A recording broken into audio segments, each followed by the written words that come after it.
Hello, Bret Harte Middle School. My name is Lee Bridges. I work in Hollywood where I am a producer, writer, and showrunner for film and television. I'm a friend of your history teacher, Mr. Joshua Summit, and I'm here for Career Day, not just to talk about my work, but about the entire industry. So, I'm going to tell you the bad news first. Number one, you are probably not going to get rich and famous going into film and television. Most of the jobs are middle class, and fame rarely happens to many.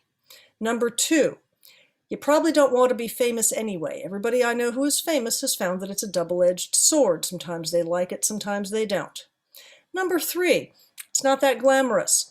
When you think of Hollywood, you think of celebrities, money, mansions, cars, and yeah, there's some of that here, and it can be fun to, be associated with at parties or so on, but it's not what the work is about, and it's certainly not the goal you should shoot for. If you want to hang out in mansions with celebrities, just come to LA and go to a few parties. Eventually you'll get to go to one, and you might find out it's not all that interesting. Now, what is the work actually about? Film and television work is about storytelling. It's knowing that you have an important story that is worth telling in the film or television medium. Not through writing alone, which makes you a writer, or through images alone, which is a photographer, or for music and sound alone, makes you a musician, or for physical motion, which makes you a dancer or even an actor. If you want to put all those things together, that is film and television storytelling.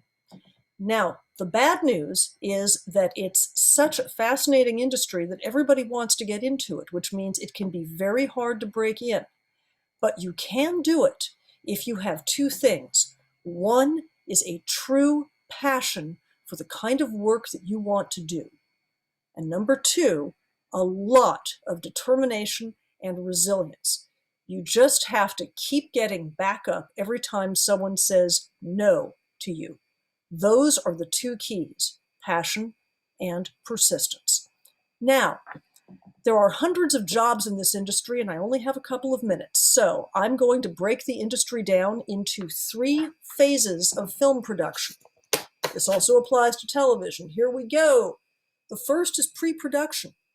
In pre-production, your goal is to get a project ready to shoot. Now, that means you have to have a good idea, write the script, and it will take many rewrites before you get a good one.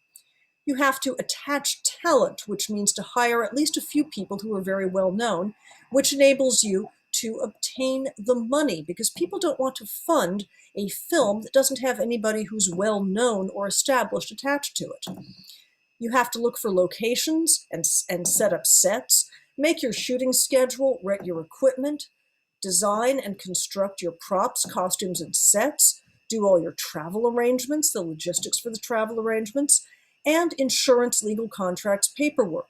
Now, this is a long list of jobs, but you're going to see they all have one thing in common. With the exception of designing and making props, costumes, sets, they are almost all intellectual jobs.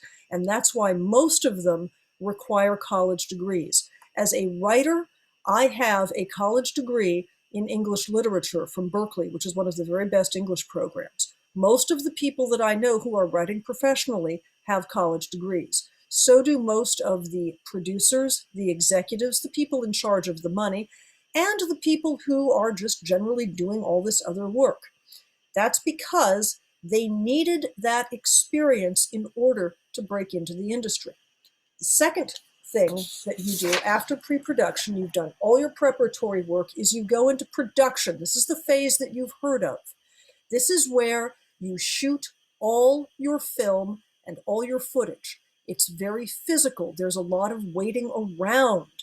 And you have very, very long days because you have a tight budget and only a short amount of time to shoot. The days are long, people get tired, and this is where anything that can go wrong will go wrong. During this phase, the directors and actors make most of the creative decisions. The crew is in charge of making those decisions happen.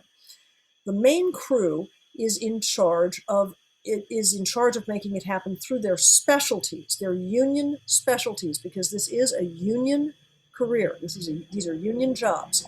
Photography, sound, lighting, electrics, makeup, costumes, hair, and props, those are all separate jobs covered by separate union work. There are also a large number of specialists, dance and fight choreographers, animal handlers, people who do stunts, people who handle weapons. All of them are different specialties. There is also everyone's personal favorite, craft services, the caterers. These people are extremely important because there's nothing like whipping up a nourishing meal when all the lights go out, when the lead actor gets pneumonia, when your lead camera fails, when it starts raining. So this is the section of the production that is the most high stress and where you must have a temperament that is patient and adaptable. Going into phase 3, post-production, what are these jobs? These jobs are extremely technical and very computer intensive. They involve organizing the footage into a coherent film. You have shot hours upon hours of footage, and you have to edit it down into a film that makes sense. This is highly technical work, and the way you learn it is through a combination of college and union and on-the-job training. There are lots of different ways to learn how to do this work. Now, during this phase, most people think the director's in charge, but that's not true. The producer and the editor are in charge. The director rarely gets the final say in how the film turns out. You also need people who create the computer effects, sound effects, music effects, credits, all of that. And outside the technical specialties, there's also a business skill, which is the marketing, promotion, and distribution of the final product. So those are the post-production jobs.